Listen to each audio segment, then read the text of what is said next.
In today's latest news, we have some massive updates around the current search for a new manager, with names such as Frank Lampard being considered as an interim manager before the season ends. And on top of this, we have massive updates on Luis Enrique and how his first interview with Chelsea went, as well as big updates behind Julian Nagelsmann as well too. So right now, my friends, we have a ton of things to break down and discuss. There is going to be another video coming out later on today because there is so much news to discuss, and even more interesting managers are pushing themselves forward with this vacancy. So I hope you guys enjoyed today's video. I hope you guys are enjoying the content as well. And if you are, hit that like button. Hit that like button. Let's be ambitious and let's get 2,500 likes without wasting any more time. So right now, let's start with the first story and let's discuss this very big news around Frank Lampard. Now, in that scoreless draw against Liverpool, Lampard was in attendance at that game, and I was kind of thinking to myself, is he here for the sake of it because he lives locally and wants to watch us play? Or is there something deeper behind him being at this game? And based on reports coming out from the UK, it seems like there could be a hidden reason as to why Lampard was in attendance. And at this point in time, Lampard is being considered as the interim manager as the season comes to an end. Now, big strong disclaimer. This is only a consideration, and this consideration is dependent on whether a manager comes in the summer. So as I'm stressing, we are considering this option because of course, in this situation we're in right now, you have to assess every single possibility.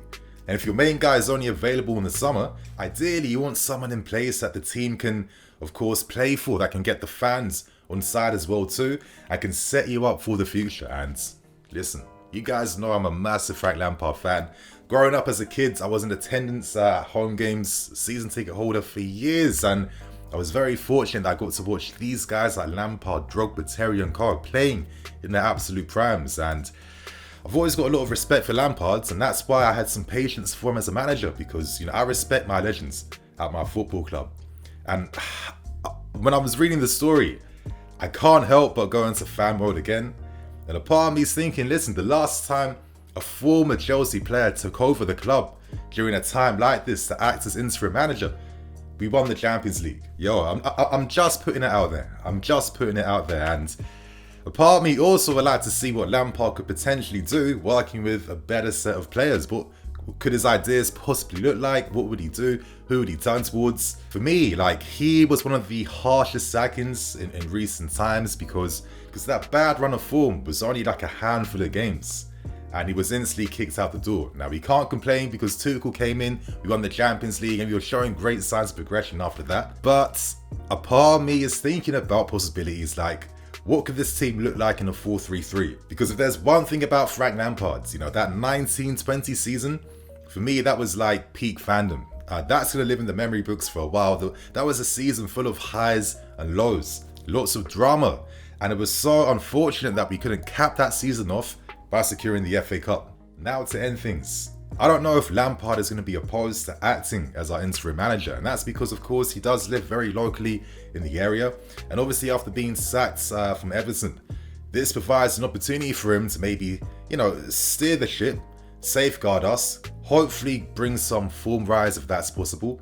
And when he leaves in the summer when the new manager comes in, this period of him acting as our interim manager, that could help him for his own professional career. And if I'm seeing things like maybe Lampard and John Terry acting as the assistant manager as interims before the season ends, knowing that this season basically has nothing to play for other than Real Madrid, would it be the worst thing to see just to, end the season with a bit of joy? I'm not too sure, but that's my thoughts and opinions. What's your opinions on this news? Let us know below. And now let's move on to the other big stories. Let's discuss current manager news. At this point in time, Luis Enrique, Nagelsmann are the main favourites to take over as our new manager. Of course, we've had contact with either one.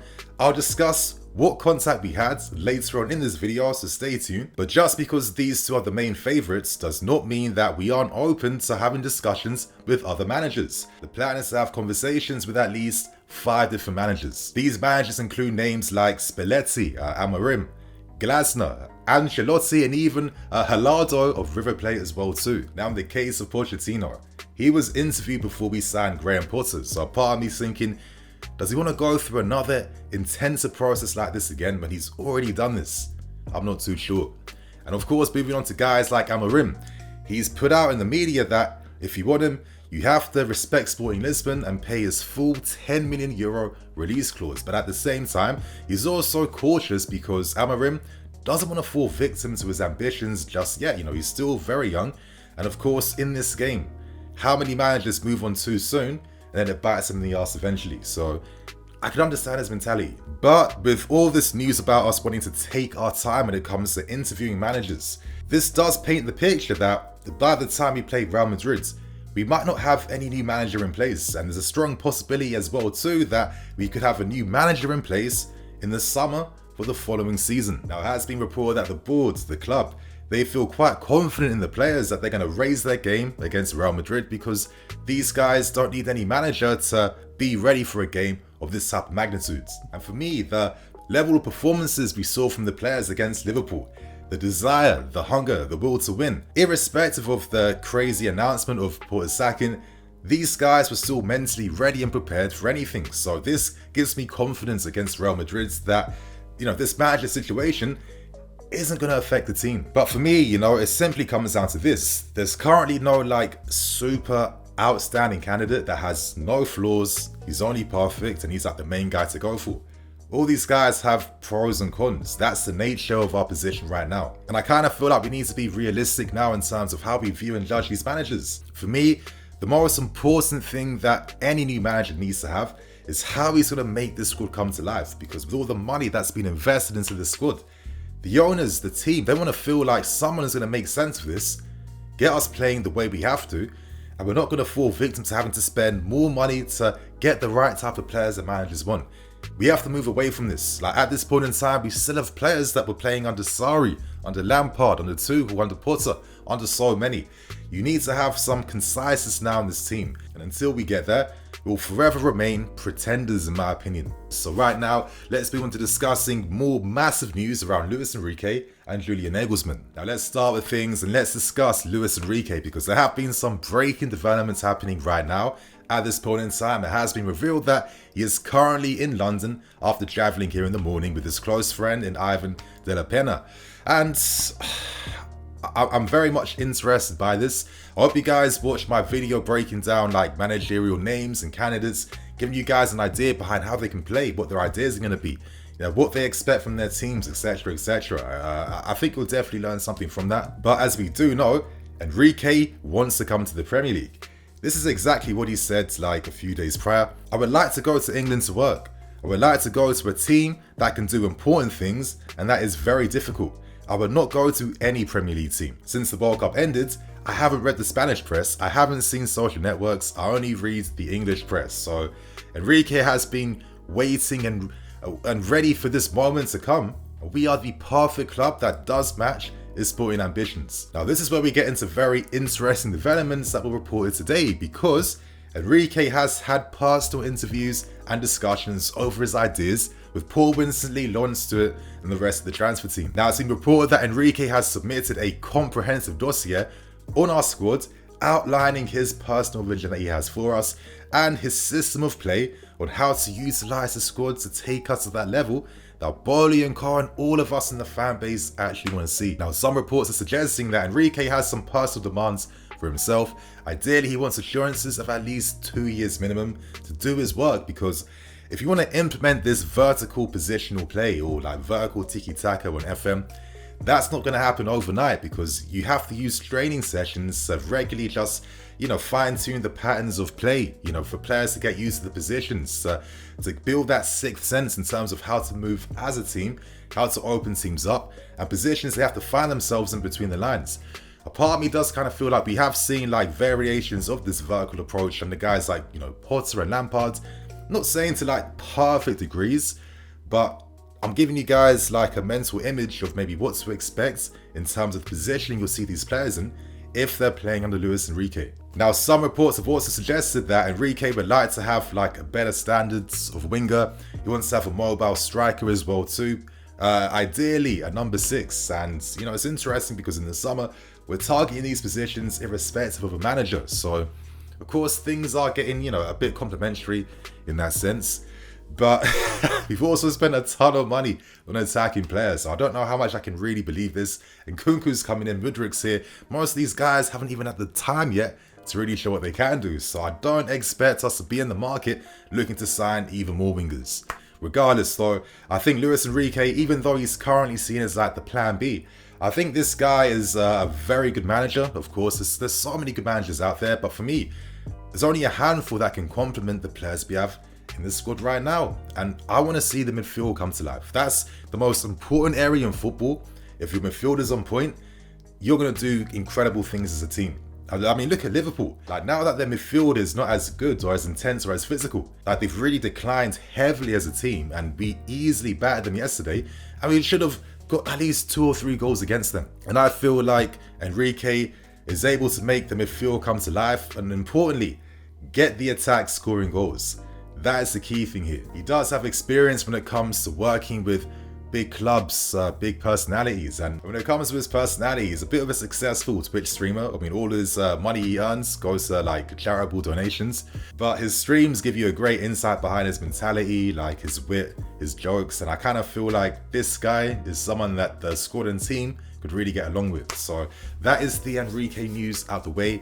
How do you feel about things? Let us know below. And I guess right now, we end things by discussing the latest updates around Julian Nagelsmann. Now, as we know, Lawrence Stewart, Christopher Vidal, guys that have worked alongside Nagelsmann already during their time at RB Leipzig. Of course, they are pushing for his appointment in particular.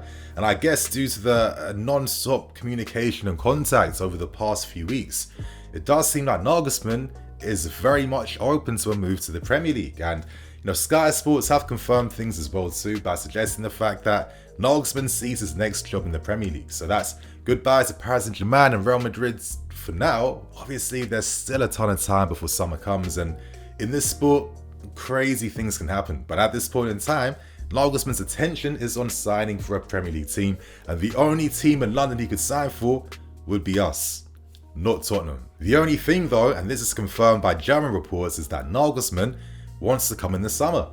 And I think this is very key and important. I don't think anyone could be sacked in the manner that Nagelsmann was, to have all these things aired out in the media as well too, and then you're just mentally ready to just sign for another club and another, you know, big institution with tons of sporting pressure and be an instant success. I think there needs to be a time of reflection so we can understand what happened, you can process things, and hopefully think about, okay, these are the mistakes I can't repeat. Now, Nagelsmann's agency is 360 Sport, and he shares the same agency as Timo Werner.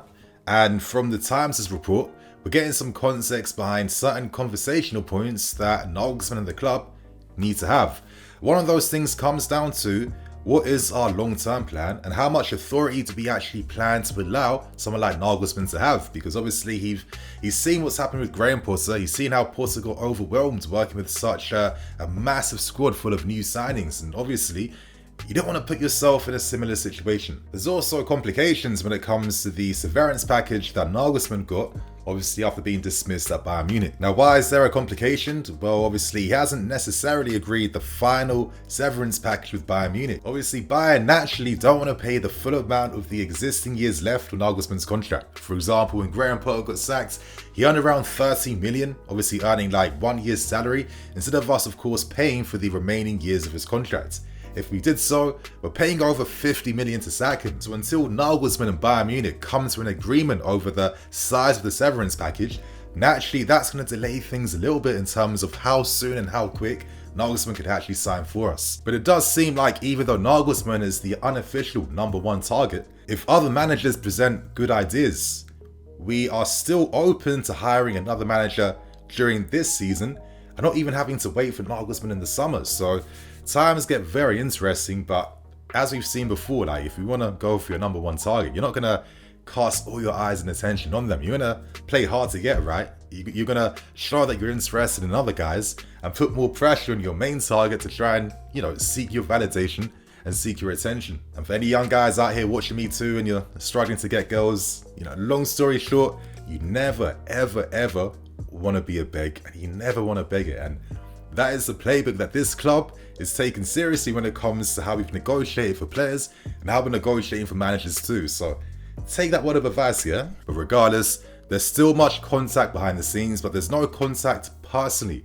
No one's coming to have like official meetings just yet, but it does seem like by the end of this week, Nagelsmann should be coming into London to hold personal talks and 1v1 conversations with people at the club. So there's still a lot to come from this. Very interesting and exciting developments. Of course, I've given my opinions on Nagelsmann. I think the guy's a great manager, very adaptable, very fluid, and I think his ideas work when he has a younger team to work with where it's easier to implement your ideas. I think he learned the hard way that being at Bayern Munich, at an institution like that with tons of senior players, these guys are already ingrained to playing like a certain 4-2-3-1, using inverted wingers, using the flanks, and diverting from that.